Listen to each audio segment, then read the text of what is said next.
Hello বন্ধুরা, good morning. তোমরা সবাই কেমন আছো? আশা করি ভালো আছো। আমরাও ভালো আছি, মিষ্টি ভালো আছে। আজ সকালে উঠতে একটু দেরি হয়ে গেছিলো, জাস্ট চেঞ্জ করি তোমাদের সাথে কথা বলতে বসলাম। দেখো, কথা বলতে না বলতেই মিষ্টি উঠে পড়েছে। ও ঘুম থেকে উঠলে ওকে একটু আদর করতে হয়, নাহলে ও কান্নাকাটি করে। তখন মুড ঠিক থাকে আদর একটু করলে। দেরি করে ওঠার জন্য ঘরের অনেক কাজ পড়ে গেছে, যে কাজগুলো করতে হবে। বিছানাটা গুছিয়ে নিলাম। মিষ্টি মশারি ধরতে খুব পছন্দ করে, ওকে ছাড় বললে ও ছাড়বে আর হাসবে ওটা নিয়ে। তারপর ওকে খাওয়ালাম, ওকে ওর সমস্ত কাজকর্ম করার ব্যবস্থা করা। তো এখন বসে ফোনে গান শুনবে। এত হামাগুড়ি দিতে খাটে বসালেই শুধু ধারে চলে আসে, পড়ে যাওয়ার ভয়।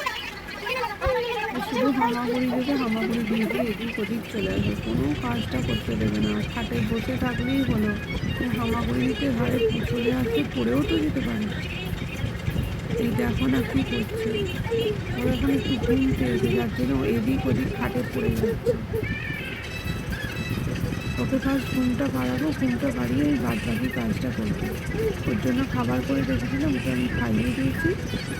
এখন ঘুমাক, ঘুম থেকে উঠলে ওকে চান করেই ব্যবস্থা করবো।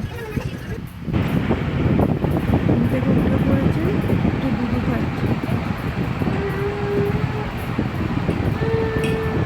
আমি চা নিয়ে বসেছি, সেই চাটা খাওয়ার জন্য ছটফট করছে। চাটা দিতে হবে, বিস্কুটটা দিতে হবে, হাতে বিস্কুট দিতে হবে। সেই বিস্কুটটা খেয়েও নিজে খেতে পারে না হাতে কিছু, কিন্তু ওই বিস্কুটটাকে নিয়ে চট করে ভাঙবে, ফেলবে, এই ওর কাজ, দুষ্টুমি করে যাবে।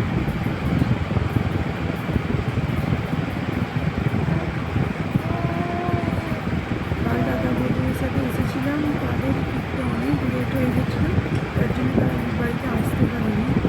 আসলে এখান থেকে আমাদের বাড়ি যেতে অনেকটা টাইম লাগে, মিদনাপুর থেকে বাগদান যেতে হয়। অনেক রাত হয়ে গেছিলো তাদের ফিরতে। আজকে কোথাও যাওয়ার কথা আছে, কিন্তু তোমরা ভিডিওটা কন্টিনিউ করলে সেটা জানতে পারবে, যে ভিডিওতেই বলে দেবো যে আমি কোথায় গেছি, সেটা তোমরাও জানতে পারবে। এই দেখো উঠে পড়ে ও এখন, ওকে কোলে নিয়ে তো সবসময় বসে থাকা সম্ভব না। আমার ঘরে অনেক কাজ রয়েছে, আর ঘরে বলতে আমি আর আমার হাজব্যান্ড ছাড়া আর কেউ নেই। এই জন্য আমি আনাজ কাটতে বসেছি, ও গাড়ির মধ্যে বসেছে। ওর বাবা ওকে একটা টুপি পরিয়ে দিয়েছে, যাতে ওর মাথা না ঠুকে যায়, আর মাথাটা এদিক ওদিক ঠুকতে থাকে, পড়ে যায়, যার জন্য টুপিটা থাকলে সেফ থাকবে। আমি আনাজ কাটছি, ওকে আনাজ দিতে হবে, না হলে ওখানে বসে বসে চিৎকার চেঁচিমেচি করছে, আর না হলে কোলে দাও। ওই জন্য ওকে আনাজগুলো দিয়েছি, সেগুলো নিয়ে খেলছে এটা বসে বসে।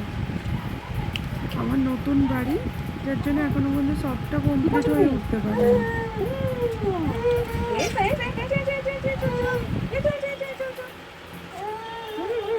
তোমাদেরকে আগের ভিডিওতে আমি দেখাবো যে আমার ঘরটা কেমন, সেটা পরে আমি তোমাদের সাথে শেয়ার করব। তোমরা ভিডিওটা কন্টিনিউ করো।